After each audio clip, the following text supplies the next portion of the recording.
Civil contractor या ठेकेदार को हायर करते समय आपको किन किन बातों का ध्यान रखना है।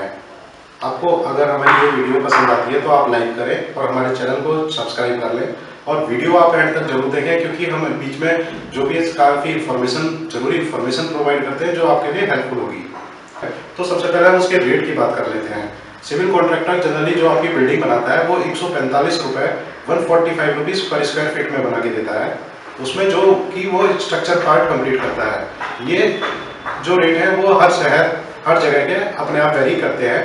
तो 10-20 रुपये वेरी कर ऊपर जाते हैं, 10-20 रुपये कम आते हैं। कुछ लोगों के कुछ कॉन्ट्रैक्टर्स के रेट 200 रुपये पर स्क्वायर फीट भी होते हैं, क्योंकि वो उसमें कुछ और जो हम काम बता रहे हैं उससे कुछ काम एक्स्ट्रा और ऐड कर लेते हैं। तो आज हम जो बता रहे हैं वो 145 रुपये जो फीट में जो कॉन्ट्रैक्टर काम करता है उसके बाद उस रेट के हिसाब से हम आपको डिटेल्स बता रहे हैं। तो सिविल कॉन्ट्रैक्टर जब काम स्टार्ट करने वाला होता है तो आपको उससे बात करनी पड़ती है कि 145 रुपये फीट में वो क्या क्या काम करके देगा। उस रेट में वो आपको फाउंडेशन बना के देता है, फाउंडेशन का आरसीसी वर्क करता है, वो आरसीसी स्लैब आपकी जो छत डलती है उसका आरसीसी वर्क करता है, कॉलम बीम डालता है, फिर आपको वो ब्रिक वर्क करके देता है, वो इंटरनल और आउटर प्लास्टर भी करके देता है साथ में।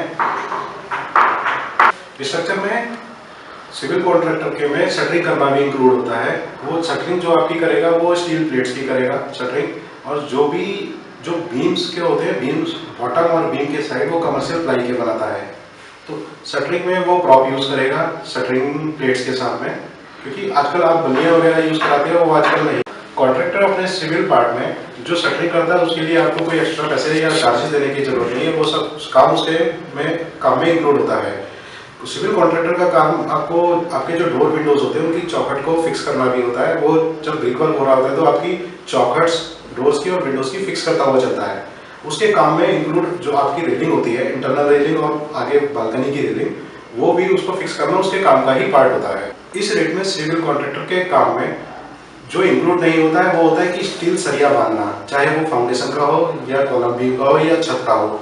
उसके लिए आपको एक अलग से कॉन्ट्रैक्टर हायर करना पड़ता है, जो आज के हिसाब से रेट 5 रुपये या 6 रुपये केजी का चल रहा है। उसमें आपको सरिया बांध के देना होता है। इस वर्क में सिविल कॉन्ट्रैक्टर के वर्क में एक जो फाउंडेशन की एक्सकेवेशन होती है उसको मिट्टी को निकालना और मिट्टी की फिलिंग करना वो भी इंक्लूड नहीं होता है, बट वो उसके लिए आपके लिए वो लेबर वगैरह खुद अरेंज कर देता है, जिसके आपको पैसे एक्स्ट्रा देने होते हैं।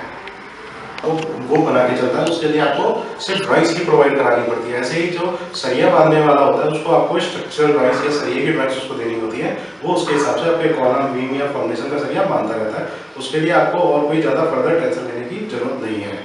हम बात करते हैं कि अगर आपने सिविल कॉन्ट्रैक्टर कर लिया है तो उसके लिए पेमेंट की टर्म्स एंड कंडीशंस क्या होनी चाहिए। सिविल कॉन्ट्रैक्टर जब एक छत डाल देता है तो उसकी पेमेंट्स एक छत डालने के बाद उसमें ब्रिक वर्क भी कर लेता है और आपकी चौखट वगैरह डोर और विंडो की लगा देता है, तो आपको उस स्लैब का 60% आपको पेमेंट रिलीज करनी होती है उसको। बाकी की 15% पेमेंट जब आप रिलीज करते हैं जब उसमें अंदर का प्लास्टर हो जाता है, और उसके बाद 15% आप जब रिलीज करेंगे जब आपकी बिल्डिंग का बाहर का प्लास्टर कंप्लीट हो जाता है। ऐसे आपकी 90% पेमेंट कंप्लीट हो जाती है। इसी हिसाब से आपको बिल्डिंग बनते समय बाकी की जो 10% पेमेंट होती है, 5% जब आप फ्लोरिंग करते हैं, टाइल लगाते हैं या पत्थर लगाते हैं, उस फ्लोर को प्रिपेयर करते हैं, ब्रिक बैट वगैरह बिछाते हैं जिसे कच्ची रोटी कूटना कहते हैं, तो 5% उस काम हो जाने के बाद रिलीज करनी होती है। तो 90% पेमेंट आपकी रिलीज हो जाती है, और जो बैलेंस 5% पेमेंट बचती है वो जब साइट हैंड ओवर हो गई थी उसके बाद आप रिलीज करते हैं। अब हम बात करते हैं कि सिविल कॉन्ट्रैक्टर मेजरमेंट कैसे करता है।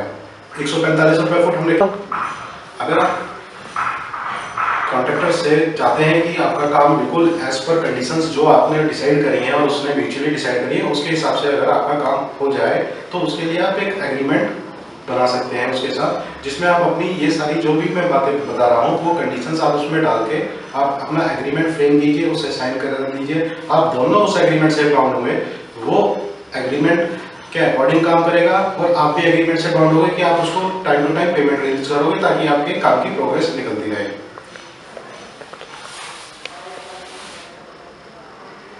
तो देखिए उसका रेट है, लेकिन वो मेजरमेंट कैसे करेगा। वो आपकी आगे बालकनी से जो छत डली हुई है उसमें, और पीछे बालकनी हो या पीछे जो भी उसका एंड हो छत का, वो सीधे वहाँ तक उसकी लंबाई लेगा, आपकी बिल्डिंग की चौड़ाई लेगा, और उस पर मल्टीप्लाई करके जो भी क्वांटिटी आएगी उसको रेट से मल्टीप्लाई कर देगा। अंदर की साफ्ट उसमें एक्सक्लूड नहीं होती हैं, वो भी उसमें माइनस नहीं किया जाता है उस एरिया को, अंदर की साफ्ट के एरिया को, क्योंकि अंदर की साफ्ट के अंदर भी उसको काम करना होता है, ब्रिक वर्क भी करना होता है, प्लास्टर भी करना होता है, उसकी लेबर उससे ज़्यादा लग जाती है।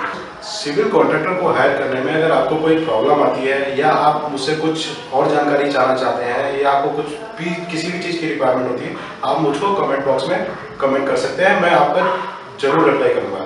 थैंक्स।